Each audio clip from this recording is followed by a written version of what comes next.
माँ जी, ये भी कोई साड़ी है? ना, मुझे तो बिल्कुल पसंद नहीं आई। अगर लाना भी था तो कोई अच्छी और महंगी वाली साड़ी ले आती मेरे लिए। आप तो ये सस्ती साड़ी उठा ले आई। मुझे नहीं चाहिए आपकी ये साड़ी, आप ही पहनिए इसे। अरे ये क्या बहू, तू आजकल कुछ ज्यादा ही नखरे दिखा रही है। मैं इतने प्यार से तेरे लिए साड़ी लेके आई और तू है जो उल्टा मुझे ही दो बातें सुना रही है। अरे माँ जी, आप अपने लिए तो बड़ी डिजाइनदार और महंगी साड़ी लेके आती हो और मेरे लिए सस्ती साड़ी लेके आती हो। आप समझती हो मैं गांव से आई हूँ तो मुझे कुछ पता नहीं चलेगा और सस्ती साड़ी पकड़ा दोगी। तुझे कुछ नहीं पता, तुझे बस शहर की हवा लग गई है। क्या अन्नू, मैंने सुना है सावित्री की बहू ने अपने सास ससुर को घर से बाहर निकाल दिया है। अब क्या कहूँ, आजकल की बहुओं का कोई भरोसा नहीं है। पता नहीं कब क्या कर दे। सावित्री की बहू को देखकर कौन कह सकता था कि वो ऐसा करेगी। तो सही कहती है, आजकल की बहुओं को देख मुझे तो बड़ा डर लगता है। कहीं मेरी बहू भी ऐसी निकल गई तो। नहीं नहीं, मैं तो गांव की सीधी सादी लड़की से अपने बेटे की शादी कराऊंगी।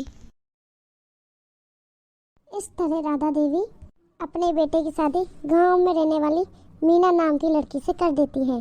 बेटा, तुझे किसी भी चीज की जरूरत हो तो मुझे बोलना। जी माँ जी। ये लो माँ जी, चाय और नाश्ता। अरे वाह बहू, सच कह रही हूँ, जब से तू इस घर में आई है मुझे तो बड़ा आराम है। तेरे जैसी बहू तो किस्मत वालों को मिलती है। कहाँ माँ जी, अब इतनी भी तारीफ मत कीजिए ना, हमको शर्म आती है। ऐसे ही धीरे धीरे मीना राधा की चहेती बन जाती है और मीना भी राधा को कभी शिकायत का मौका नहीं देती। फिर एक दिन, ये ले बहू, आज मैं बाजार से तेरे लिए साड़ी लेके आई हूँ। साड़ी देखते ही मीना का मुंह लटक जाता है। कहाँ माँ जी, ये भी कोई साड़ी है? ना, मुझे तो बिल्कुल पसंद नहीं आई। अगर लाना भी था तो कोई अच्छी और महंगी वाली साड़ी ले आती मेरे लिए।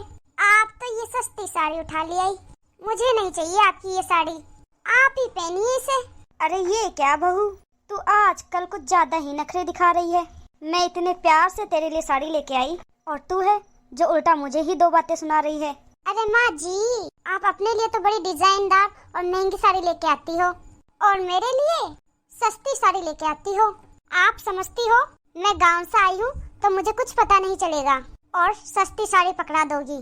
तुझे कुछ नहीं पता, तुझे बस शहर की हवा लग गई है बहू। इसी तरह सास बहू में रोज किसी न किसी बात पर लड़ाई हो जाती थी। एक दिन राधा अपनी कुछ सहेलियों को अपने घर चाय पे बुलाती है। अरे बहू, मेरी सहेलियों के लिए कुछ गर्मा गर्म चाय नाश्ता तो बना दे। अरे माँ जी, अभी मेरे पास बिल्कुल भी समय नहीं है, मुझे ब्यूटी पार्लर जाना है।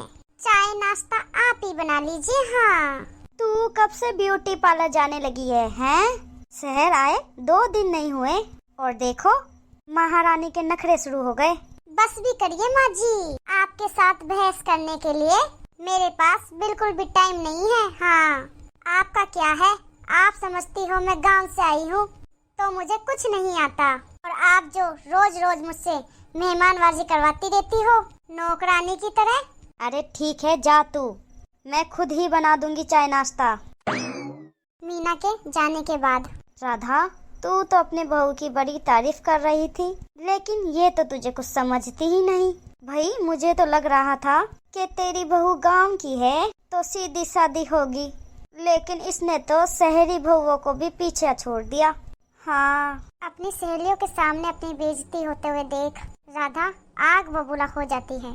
अरे क्या शहर और क्या गांव, मेरी तो किस्मत ही फूटी थी जो मैं इसे बहू बना के ले आई। भगवान जाने आगे और क्या क्या करेगी।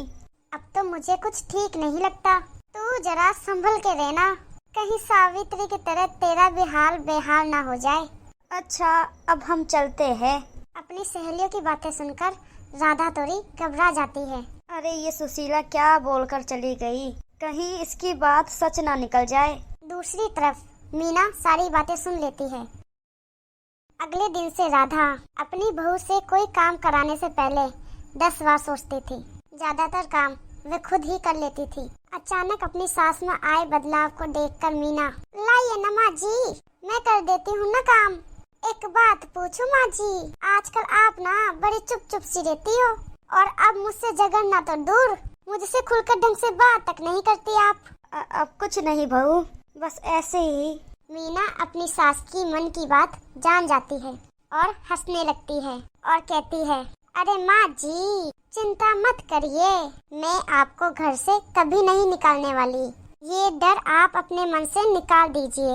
अरे छोटे मोटे झगड़े तो हर घर में होते रहते हैं, चाहे कुछ भी हो जाए, आप मेरी सासू माँ हो, मैं तो जिंदगी भर आपकी सेवा करूँगी माँ जी। अपनी बहू की बातें सुन राधा को एक प्रकार का संतुष्ट होता है और उसकी सारी चिंताएं दूर हो जाती है। राधा अपनी बहू को गले लगा लेती है। मुझे माफ कर दे बहू, मैं तुझे गलत समझ बैठी थी। कोई बात नहीं माँ जी, ये ना घर घर की कहानी है, बस फर्क इतना ही है, कोई राय का पहाड़ बना देता है तो कोई बात को संभाल लेता है। तुम सही बोल रही हो बहू, बहू गांव की हो या शहर की, उससे कोई फर्क नहीं पड़ता। बहू तो ऐसी होनी चाहिए जो बिगड़ती हुई बात संभाल ले। लड़ाई तो हर घर में होती है, लेकिन इसका मतलब ये नहीं कि घर छोड़ के चले जाओ या फिर सास ससुर को घर से बाहर निकाल दो। हर बात का सलूशन होता है। ताली एक हाथ से नहीं बजती, दोनों हाथों को मिलना पड़ता है। ऐसे घर भी खाली सास से ही नहीं चलता, बहू का भी होना बहुत जरूरी होता है। आप सही बोल रही हो माँ जी। अगर हमारी कहानी आपको अच्छी लगी हो तो लाइक, कमेंट और शेयर कर दीजिए और इसी तरह बढ़िया मजेदार वीडियो देखने के लिए हमारे चैनल को सब्सक्राइब कर दीजिए। और हमारी वीडियो किसी को गलत संदेश नहीं देती और ना ही किसी को पर्सनली लेने की जरूरत है। हमारी वीडियो बस आप लोगों का मनोरंजन करने के लिए है, ना कि किसी धर्म, जाति, अमीर गरीब को दर्शाने के लिए नहीं। हमारी वीडियो एक एंटरटेनमेंट के रूप से बनाई जाती है जिसे आप लोग देखें। धन्यवाद।